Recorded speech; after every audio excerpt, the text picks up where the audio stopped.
Evening. तुम्ही बरेच जणांनी आजचा विषय वाचला असेलच, पण 14 मार्चला गेल्या आठवड्यात वर्ल्ड किडनी डे झाला आणि त्या निमित्ताने आजच्या 13व्या वेलनेस वेनसडे मध्ये आपण डायबिटीस, किडनी आणि आयुर्वेद आणि अर्थातच आपला लाडका विषय म्हणजे या सगळ्याचं प्रिव्हेन्शन ह्या भोवती आजच्या गप्पा गुंफणार आहोत. त्या निमित्ताने मी डॉक्टरांना आज पहिला प्रश्न विचारणार आहे की डायबिटीस आणि किडनी यांचा नक्की काय संबंध आहे एकमेकांशी. त्याआधी मी त्यांना बोलवते स्क्रीनवर. Welcome doctor.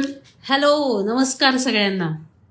डायबिटीस आणि किडनी याचा काय संबंध आहे हे कळून घेण्याआधी आपण किडनीचं कार्य काय आहे थोडक्यात पाहूया. किडनी काय करते तर आपल्या शरीरात पाण्यात जे विरघळलेले टॉक्सिन्स असतील किंवा टाकाऊ द्रव्य असतील ती पाण्यावाटे शरीराबाहेर टाकायचं काम करते. म्हणजे किडनी हे गाळणीचं काम करते. त्यामुळे आवश्यक पदार्थ शरीरात ठेवणं आणि अनावश्यक पदार्थ शरीराबाहेर टाकणं आणि ते पाण्यामध्ये विरघळलेल्या स्वरूपात बाहेर पडतात. म्हणजे मूत्र या स्वरूपात किंवा लघवी वाटे ते बाहेर पडतात. हे काम मुख्य किडनी करत असते.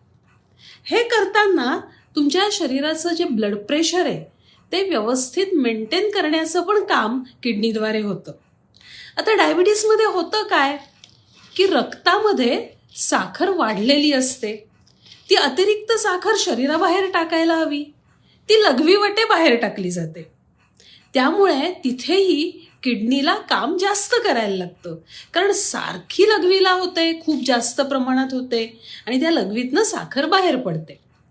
दुसरं काय होतं की अशा वेळी मूत्रमार्गामध्ये सतत साखरेचं अस्तित्व असल्याने किंवा साखर असल्याने तिथे वारंवार युरिनरी ट्रॅक इन्फेक्शन पण व्हायला लागतात.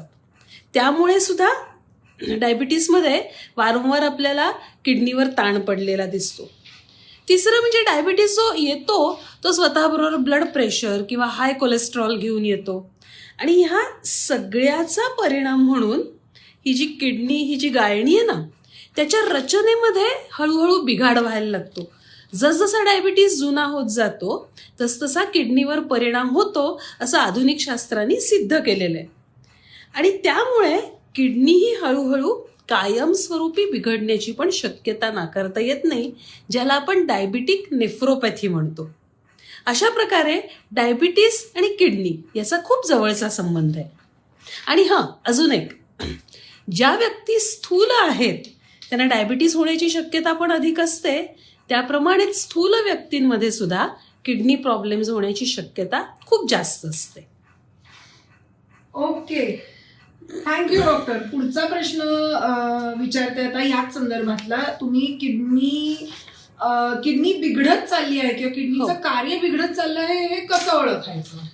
आपल्याला ना प्रत्येक गोष्ट शरीरामध्ये असमतोल निर्माण झाला की शरीर आपल्याला इंडिकेशन्स देत असतं, म्हणजे काही लक्षणं ती आपल्याला दाखवतं. आता किडनीचं कार्य बिघडत चाललंय हे कसं ओळखायचं? सुरुवातीला काहीच लक्षणं जाणवत नाहीत, पण मग हळूहळू लघवी वाटे जेव्हा प्रोटीन्स बाहेर पडायला लागतात तेव्हा लघवीवर फेस येणं हे आपल्याला दिसतं. बऱ्याच वेळेला अंगावर सूज येते, पावलांवर किंवा घोट्यावर, हातांवर, डोळ्याभोवती, चेहऱ्यावर सूज दिसते.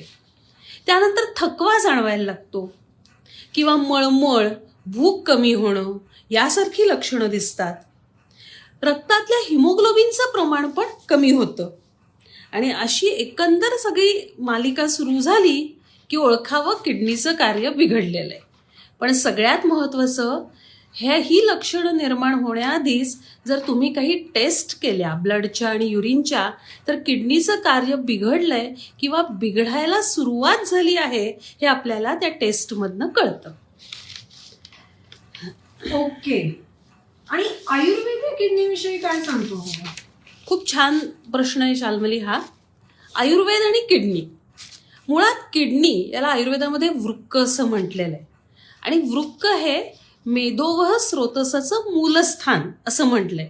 याचा सोपा अर्थ असा की it is a fat regulating organ. म्हणजे मेदधातूचं किंवा चरबीचं कार्य योग्य प्रकारे नियंत्रित करणं चरबी नियंत्रित करणं ह्याचा मुख्य जो काही रोल आहे ना तो किडनी निभावते.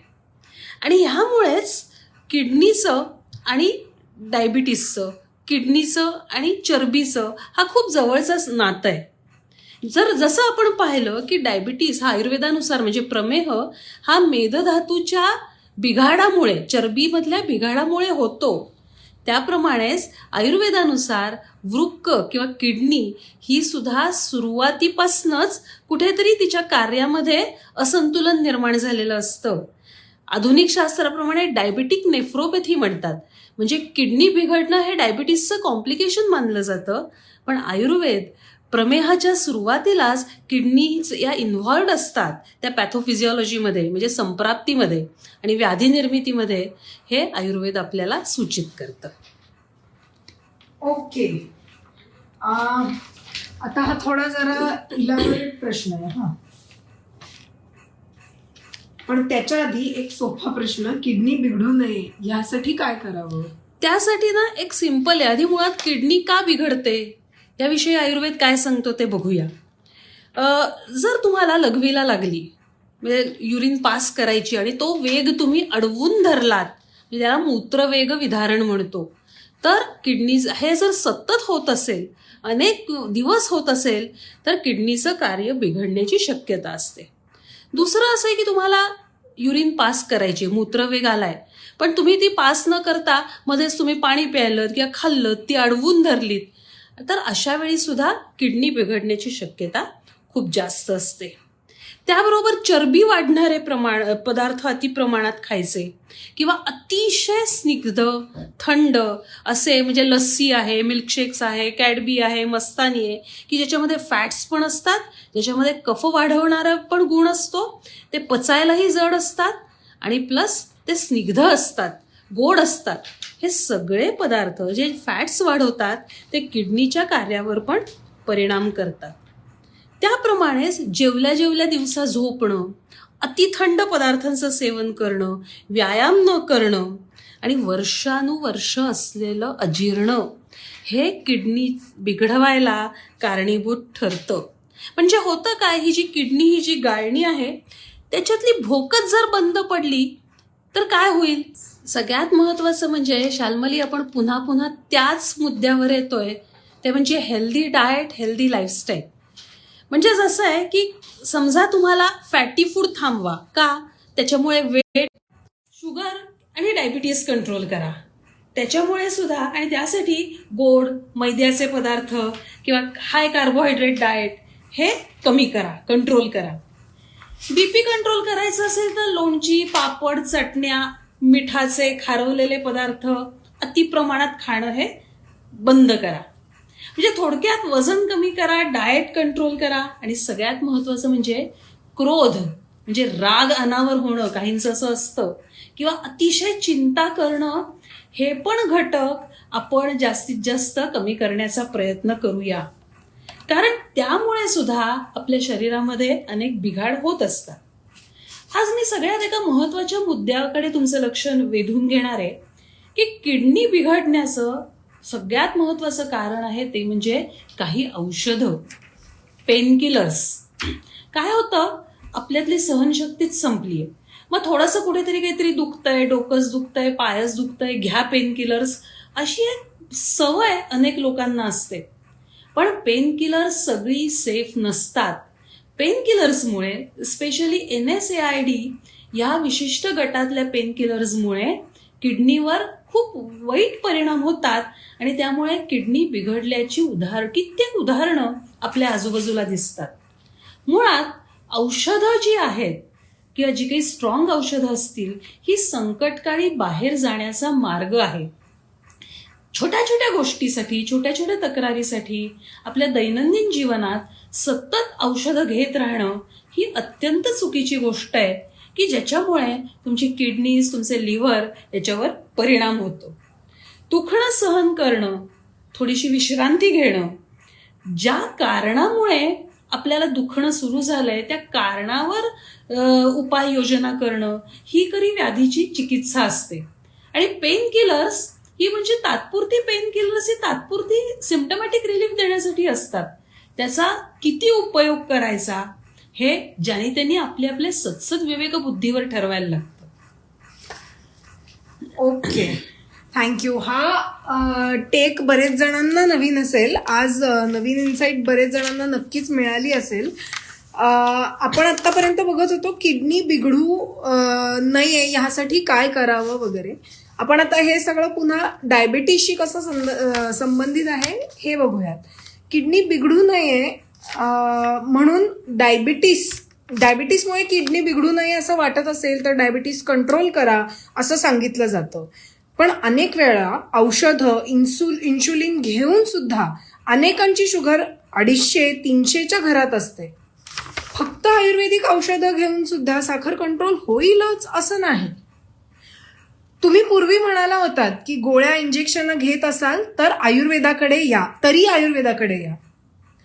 किंवा आयुर्वेदाची ट्रीटमेंट घेत असाल आणि जर गरज पडली तर ॲलोपॅथीच्या गोळ्या टाळू नका.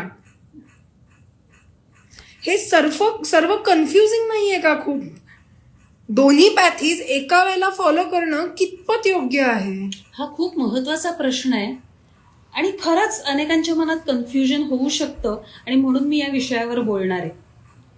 जेव्हा डायबिटीसला सुरुवात झालेली असते तेव्हा काही विशिष्ट प्रकारचा डायबिटीस असतो, म्हणजे कफज प्रमेह यासारखा, की जो खरोखरी तुम्ही काही उपाययोजना करून तो व्यवस्थित आटोक्यात आणू शकता, रिव्हर्सल पण होऊ शकतं. बरेच वेळेला आयुर्वेदिक औषधांनी फक्त डायबिटीस रिव्हर्स झाल्याची कित्येक उदाहरणं आहेत.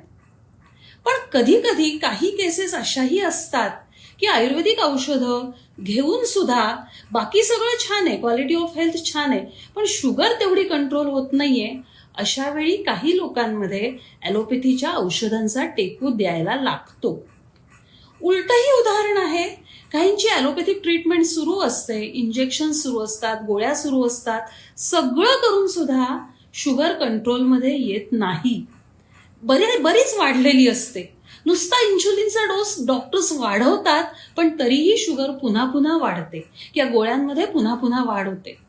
अशा वेळी जर तुम्ही आयुर्वेदिक औषधं सुरू केली आणि आयुर्वेदिक सिद्धांतांच्या आधारावर जर डायबिटीसची ट्रीटमेंट जोडीने सुरू केली तर त्यावेळी शुगर कंट्रोलमध्ये येताना दिसते. म्हणजेच आयुर्वेदिक औषधांनी आधी प्रयत्न करायचा, लाईफस्टाईल सुधारायची, डाएट सुधारायचं, आयुर्वेदिक ट्रीटमेंटनी डायबिटीस पूर्ण कंट्रोलमध्ये आणण्याचा प्रयत्न करायचा.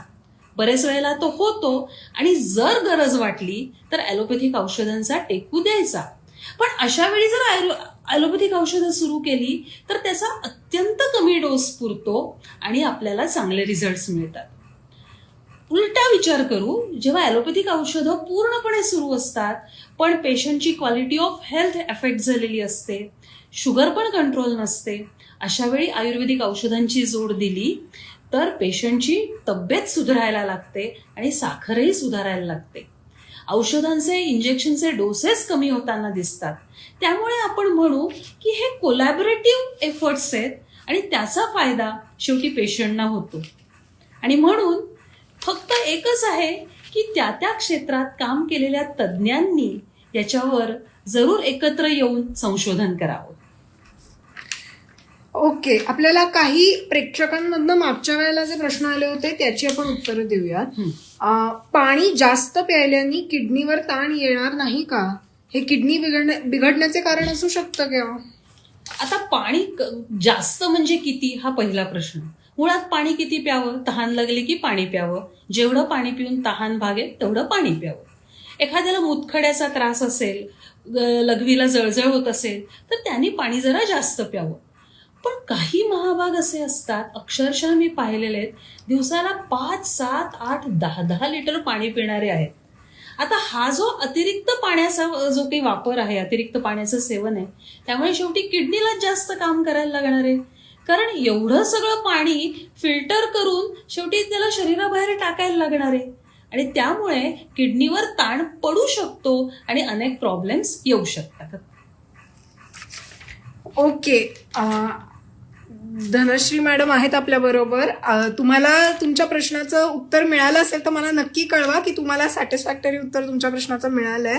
आपण पुढचा एक प्रश्न बघूया. वॉशरूमला जाऊन आल्यावर सुद्धा तहान का लागते? हा, वॉशरूमला जाऊन आलं की शरीरातलं पाणी कमी होतं, म्हणजे डिहायड्रेशन होतं आणि त्यामुळे शरीर आपल्याला सूचना देतं की मला पाणी हवंय.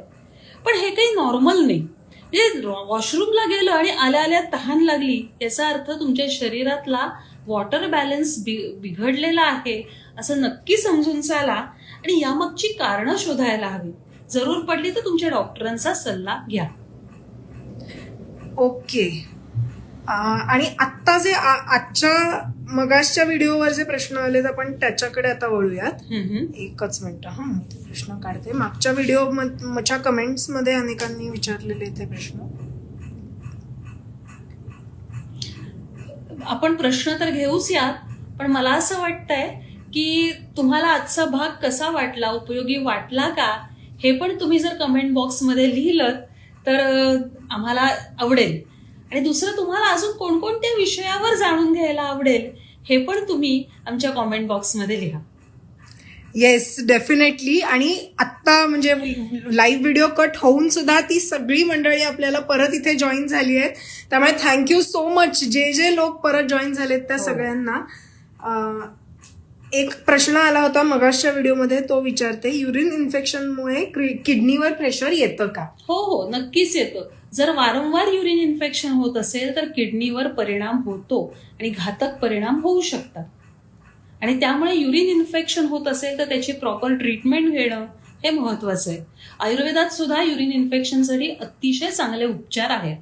बऱ्याच वेळेला अँटीबायोटिक्स देऊन सुद्धा युरिन इन्फेक्शन वारंवार होत असतं आणि अशा वेळी आयुर्वेदिक ट्रीटमेंटनी ते इन्फेक्शन बरे झाल्याची कितीतरी उदाहरणं आपल्याकडे आहेत. ओके. मंदार जोशी आपल्याला एक प्रश्न विचारतायत. Even though there is no sugar in urine test, is it still being affected by blood sugar? Of course yes. जरी युरिनमध्ये कसं असतं, युरिनचा एक थ्रेशोल्ड असतो, म्हणजे किती रक्तातली साखर किती वाढल्यावर ती युरिनमधनं बाहेर पडेल हे प्रत्येकाच्या बाबतीत थोडंफार वेगळं असतं.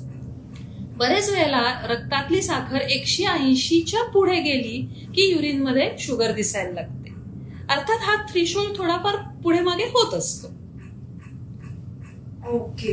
अजून कोणाला प्रश्न असतील तरी तुम्ही विचारू शकता. आणि मंदारजींना मला अजून एक सांगायचं आहे की रक्तातील साखर म्हणजे नंबर्स हे आपल्याला केवळ एक गाईडलाईन म्हणून आहेत, पण ते म्हणजे डायबिटीसचं संपूर्ण इव्हॅल्युएशन नाही.